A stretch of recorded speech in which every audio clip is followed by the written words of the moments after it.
And that's why it's easy for them to leverage on that success and move on. Okay, does he have to get back to you? I know you don't want to talk much. According to you, you are old now. But you're not old. You look young, actually.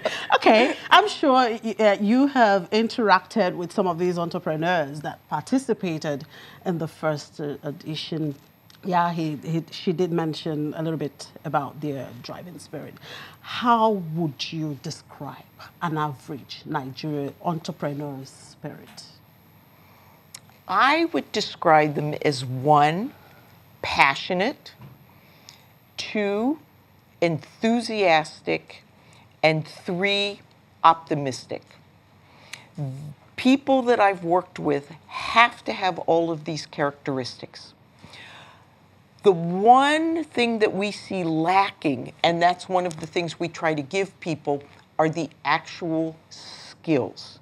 That we're trying to let young Nigerians know you need passion, but you also need a business plan. You need enthusiasm, but you also need to pitch your idea so that there's more. And that's what we try to give them. We try to give them the tangibles, but the people we've selected, and I just want to put out there that we don't charge anything for this, that those are the people that have those first 3 qualities, and we're trying to give them more. So how do you go about selecting these people? What we did was, I hope you've heard of something called the Young African Leadership Initiative, YALI. So these are people across sub-Saharan Africa that have self-identified as leaders. Here in Nigeria, we have about 40,000. We put the word out to them. And we said, who among you identifies as an entrepreneur? And then we asked them to fill out an application. So when we did it in Lagos last year, we got a huge number of people, and we just had to do it based on their application. In Port Harcourt, we didn't get quite as many, but we still got a robust turnout. So these are all members of YALI. Okay. Now, Darcy talked about skills acquisition. Now, what learning opportunities will the participants be exposed to during this 2-day conference? During the 2-day conference, there will be lectures from the YALI curriculum, which is what she talked about. And this, like I mentioned earlier, it covers the business plan, ability to be able to write a business plan, learning on courage to start, what is required. It's actually just business strategy that we will be teaching them. And then later on, even though they may not truly need it, but some of them would actually now need specific training in skills acquisition as regards practical training in fashion designing, food processing, agriculture, becoming a solar expert, installer, and things like that. But the focus of the 2-day training is to teach them the strategy to develop a business. She has said that everybody is passionate about starting a business, but then most people don't even know how. And it is the question of how that we are addressing. And that's why we're able to have good success. Some actually have the practical skills already before coming for the training, but they don't just know how to go about implementing the things that they have. Okay, you did mention the category of entrepreneurs that yes. You are targeting. Now, are there particular reasons for focusing on this? On the micro? This category?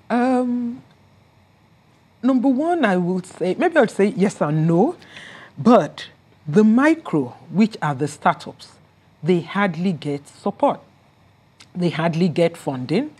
They are not able to afford the expensive business schools, and yet they have the passion, they have the drive, they want to start something. This is not just about not being able to get a job. These are people who have fantastic ideas. This year for the Port Harcourt, I had to read through 337 applications, and we wanted to select just 120. At the end of time, I had to select 121, because every single person has an idea of what they want. But then, how do they take it to the next step? So that's just it. Startups need help. And in this environment, startups don't get help. Now, is there a particular, time or a good time for, to start a business, for instance? Yeah? Honestly, using myself as an example, I would say just start early. Okay. Because the process of starting a business does not change. So if you're 25, what you go through at 50 is what you would have gone through at 25. The only difference might be maybe at 50, you have your retirement funds, and at 25, you don't have that. But a lot of people have wasted the retirement funds because they did not know how to start a business. So the best time to start a business is immediately you have an idea of what you want to do.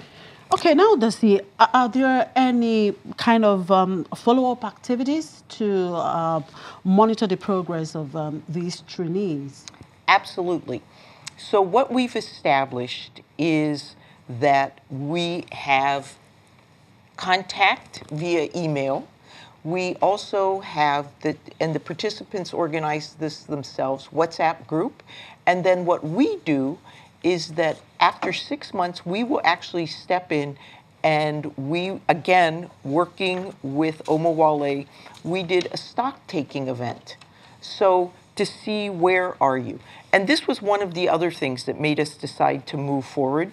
Out of the original about 100 people that we started with, 67 of them showed up for the stock-taking event. So that showed us these were people that were truly committed. All right. And as I said, we're committed to these people. All right. Thank you very much for your time. Desi Zota, that's the Public Affairs Officer, U.S. Consulate Lagos. Good to meet you. Thank you very much. Thank you. Thank you very much. And of course, thank you very much for coming, Omawale Ogulide. Yes. Right. Thank you for having us. We'll take a break, and when we come back, we'll look at the midweek pre-open market. Do stay with us.